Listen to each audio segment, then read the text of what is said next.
Rumah gadang pacinto alam, dudak baselo di tanah lapang. Iko bukan samaran salam, salam dari Universitas Negeri Padang. Assalamualaikum warahmatullahi wabarakatuh. Dewan juri yang terhormat, perkenalkan saya Aulia Sani dan rekan tim saya Ikhwan Ramansyah dan Aprila Fortuna akan mempresentasikan karya business plan yang berjudul Mie Minang, kuliner kreatif dari ampas tahu sebagai strategi ekonomi dalam optimalisasi sisa hasil olahan industri tahu di Kota Padang dengan prinsip PHD, Practical, Healthy, and Delicious. Revolusi Industri 4.0 merupakan sebuah impian besar bangsa Indonesia menuju Indonesia yang unggul, maju, dan dapat bersaing dengan bangsa-bangsa maju yang ada di dunia. Berbagai potensi yang dimiliki Indonesia sudah seharusnya menjadi modal utama dalam membantu proses kemajuan, mulai dari sektor pertanian, peternakan, industri, ekonomi kreatif, manufaktur, serta pariwisata. Usaha mikro kecil dan menengah atau UMKM merupakan bagian dari ekonomi kreatif. UMKM di Indonesia merupakan salah satu unsur penting dalam menopang perekonomian nasional secara menyeluruh. UMKM telah lama menjadi pondasi yang kokoh sekaligus penggerak dinamika dari sistem ekonomi Indonesia. UMKM di tengah persaingan yang semakin mengglobal di segala bidang menuntut manusia, khususnya generasi muda, untuk memiliki kemampuan dan daya bersaing, sehingga akan menghasilkan wirausaha muda yang kompetitif. Persaingan perdagangan saat ini, para wirausahawan, terutama wirausahawan muda, berlomba-lomba untuk menciptakan suatu produk yang diharapkan akan disukai dan diminati oleh konsumen. Selain dibutuhkan pemikiran yang solutif serta ide-ide yang inovatif, dari ide-ide tersebut diharapkan akan melahirkan para wirausahawan muda serta mampu memberikan kebermanfaatan kepada masyarakat berupa terbukanya lapangan pekerjaan baru. Kegemaran masyarakat Indonesia yang mengkonsumsi mie semakin lama semakin meningkat. Menurut Munarso dan Haryanto, pada tahun 2012, konsumsi mie instan meningkat sekitar 25% per tahunnya. Pada awal tahun 2000-an, angka ini diperkirakan terus meningkat sebesar 15%. Hal itu dapat menjadi perkembangan peluang bisnis sehingga perlu peningkatan rasa dan kualitas. Bahan baku pembuatan mie adalah tepung terigu, sehingga hal ini menambah jumlah impor tepung terigu. Penggunaan tepung terigu terus mengalami peningkatan, sehingga tahun 2011 impor tepung terigu mencapai angka 638.000 ton. Peningkatan impor tepung terigu dapat mengancam ketahanan pangan, sehingga diperlukanlah sebuah alternatif bahan dasar pembuatan mie yang berbasis pangan lokal. Salah satu bahan yang dapat digunakan dalam pembuatan tepung terigu adalah ampas tahu. Tepung ampas tahu dibuat dari limbah ampas tahu yang tidak terpakai dari industri pembuatan tahu. Ampas tahu dirubah menjadi tepung dengan melalui berbagai proses yang telah disesuaikan oleh tim dan dijadikan bahan tambahan dalam pembuatan mie. Walaupun merupakan sisa dari proses pembuatan tahu, ampas tahu memiliki kandungan gizi yang sangat tinggi. Ampas tahu masih mengandung protein sebesar 21,16% dengan kadar air 13,21%. Sedangkan menurut sumber lain, ampas tahu masih mengandung 17% dari jumlah protein kacang kedelai.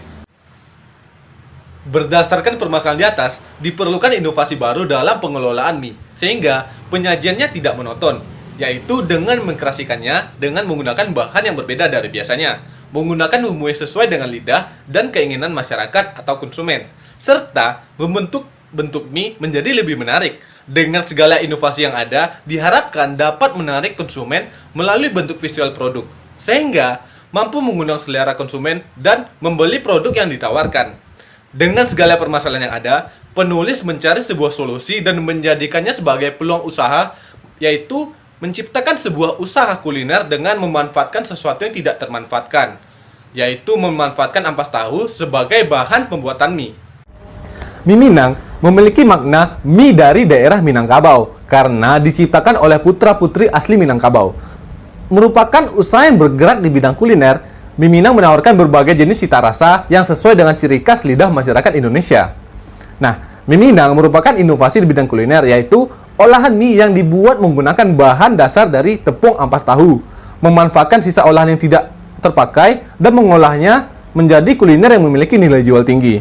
Mie Minang adalah salah satu usaha kuliner yang dapat menguntungkan berbagai sektor, serta menjembatani pengembangan ekonomi kreatif yang ada di Kota Padang.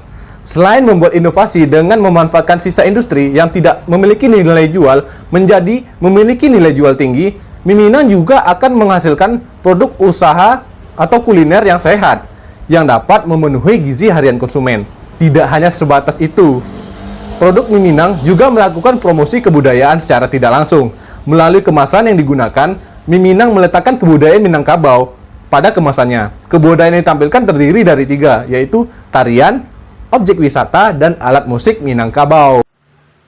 Mi Minang menerapkan konsep PXD, yaitu Practical, Healthy, and Delicious. Maksud prinsip tersebut yaitu yang pertama, praktikal.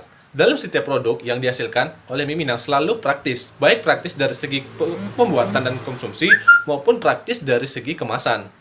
Yang kedua adalah healthy, yaitu atau sehat. Setiap produk yang dihasilkan Mi Minang selalu memperhatikan bahan yang digunakan dengan menggunakan metode produksi yang sehat serta higienis serta menggunakan bahan-bahan alami yang menyehatkan. Dan yang ketiga adalah delicious atau lezat. Mi Minang menerapkan konsep delicious menggunakan beberapa jenis varian rasa masakan tradisional dan sesuai dengan ciri khas lidah masyarakat Indonesia. Varian rasa tersebut yaitu original, asam padeh, balado, kari ayam, dan rendang. Mi Minang selalu meningkatkan kualitas produk yang ada dan melakukan penambahan cita rasa setiap waktu yang telah ditentukan. Penambahan cita rasa tersebut dilakukan untuk meningkatkan jangkauan pasar. Nah, sumber daya dalam pelaksanaannya keberlangsungan usaha Mi Minang memerlukan berbagai jenis sumber daya yang ada, yaitu berupa alat dan bahan. Untuk alat sendiri diambil dari dan dibeli dari pasar raya yang ada di Kota Padang. Sedangkan untuk ampas tahu itu diambil dari industri ampas tahu yang ada di Kota Padang, yaitu di Jalan Adinegoro nomor 12 Lubuk Buaya, Kota Padang. Sedangkan untuk bahan-bahan lain seperti garam, tepung, dan sejenisnya diambil dan dibeli dari pasar raya yang ada di Kota Padang. Nah, untuk struktur organisasi dan pengelolaan tugas itu dibagi 3 orang dan 4 struktur organisasi. Yang pertama, direktur yaitu Aulia Sani. Yang kedua, manajer pemasaran Ikhwan Ramansyah. Yang ketiga, manajer produksi Aprila Fortuna. Dan yang keempat, manajer keuangan yaitu Aulia Sani. Dalam pelaksanaan usaha Mi Minang, kami menganalisis pesaing dan keunggulan pesaing yang ada. Pesaing-pesaing tersebut seperti usaha kuliner mie yang serupa dengan Mi Minang, terutama di Kota Padang, yang memiliki ciri rasa tersendiri, sehingga masyarakat selaku konsumen sudah terbiasa dengan rasa tersebut dan tidak ingin mencoba produk lain. Selain itu, bentuk dan tampilan kuliner mie yang satu sama lain memiliki kesamaan, namun mereka mampu menawarkan dengan harga produk yang murah. Ada. Mi Minang memiliki ciri khas yaitu menggunakan bahan dari tepung ampas tahu. Dari tepung ampas tahu yang dimana kuliner mie yang ada tidak menggunakan. Target pelanggan dan ketersediaan pasar. Target pelanggan usaha Mi Minang berasal dari masyarakat semua golongan, baik kalangan ekonomi menengah ke atas maupun ekonomi menengah ke bawah. Jika difokuskan lagi, sasaran utama dari usaha Mi Minang yaitu pecinta kuliner yang berusia 13-25 tahun yang berasal dari kalangan remaja, dewasa, serta mahasiswa. Dan sasaran umum yaitu masyarakat dari segala golongan dan segala usia.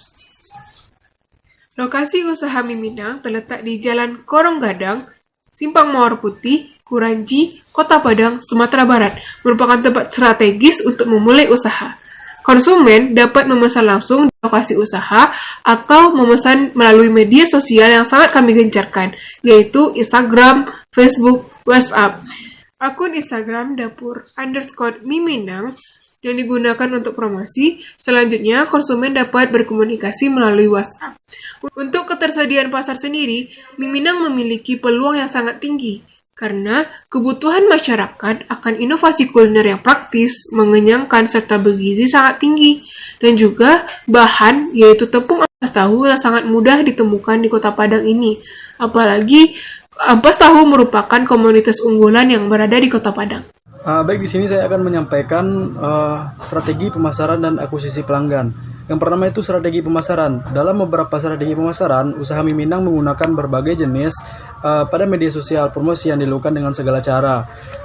Untuk strategi pemasaran itu kami memiliki 3 strategi. Itu pertama promosi melalui media sosial yang menggunakan akun Instagram, WhatsApp, dan Facebook. Untuk akun Instagram kami yaitu @dapurminang, yang nama produk tersebut telah dipromosikan melalui media sosial. Yang untuk selanjutnya nanti akan kami pemasarkan lebih lanjut ke media-media lain seperti WhatsApp dan lain-lainnya. Untuk mempromosi secara langsung dengan metode menempelkan pamflet di beberapa media kampus atau mading yang ada. Untuk ini kami menjalin kerjasama untuk beberapa toko dan dapat mempromosikan usaha mie Minang kepada masyarakat luas. Ketiga itu Ernet Media, yaitu membangun hubungan dan kepercayaan dengan masyarakat sehingga usaha mie Minang dapat dikenal oleh masyarakat luas dengan membantu image melalui promosi media sosial. Yang keempat itu mengadakan promo saat usaha atau grand opening, yang mana di sini ketika orang membeli 3 akan mendapatkan diskon gratis 1. Kelima itu setiap bulan usaha Minang akan mengadakan giveaway, yang mana ini akan meningkatkan loyalitas pelanggan serta meningkatkan minat pelanggan untuk membeli produk yang ditawarkan. Yang keenam mengikuti pembukaan stand pada acara Expo, Car Free Day, dan festival, yang mana acara-acara besar lainnya akan kami promosikan. Untuk rancangan strategi pemasaran, kami menggunakan strategi secara langsung, yang mana strategi ini dengan memberikan proposal dan presentasi secara langsung agar bisa memenuhi kebutuhan dan mengembangkan baik secara segi sumber daya. Akan melakukan promosi melalui media website.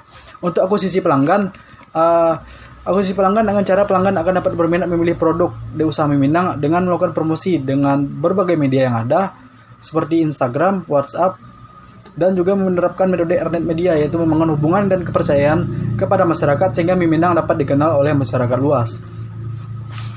Pengembangan usaha, rencana pengembangan bisnis 3 bulan ke depan. Dalam merancang pengembangan bisnis mie Minang 3 bulan ke depan, ada beberapa aspek yang telah dirancang. Yang pertama, fokus pada promosi secara langsung dengan menyebarkan pamflet di berbagai tempat yang ada di Kota Padang serta beberapa kabupaten yang ada di Provinsi Sumatera Barat. Tingkatkan kualitas produk serta jumlah produksi dari bulan-bulan sebelumnya dengan sebesar-besarnya dari 25% hingga 50%, sehingga banyak penjualan dan semakin besar pula keuntungan yang akan didapat. Rencana pengembangan bisnis 1 tahun ke depan. Dalam mengembangkan bisnis mie Minang 1 tahun ke depan akan mencapai aspek yang telah dirancang. Yang pertama itu mie Minang akan mengembangkan kafe atau tempat makan setelah mendapatkan nama produk serta keuntungan yang banyak. Peningkatan kualitas dan jumlah produksi hingga 2 kali lipat dibandingkan tahun sebelumnya. Dengan hal tersebut agar bisa mendapatkan jumlah karyawan agar jumlah produksi yang ditarget dapat dicapai. Yaitu ada BMC. Di sini kami juga membuat BMC untuk memudahkan bagi para konsumen dan investor barangkali yang ingin menjalin kerjasama dengan usaha kami. Nah, BMC ini terbagi atas 9 jenis hal yang dijelaskan seperti key partners, cost structure, key ratio, key activities, value proposition, dan sejenisnya.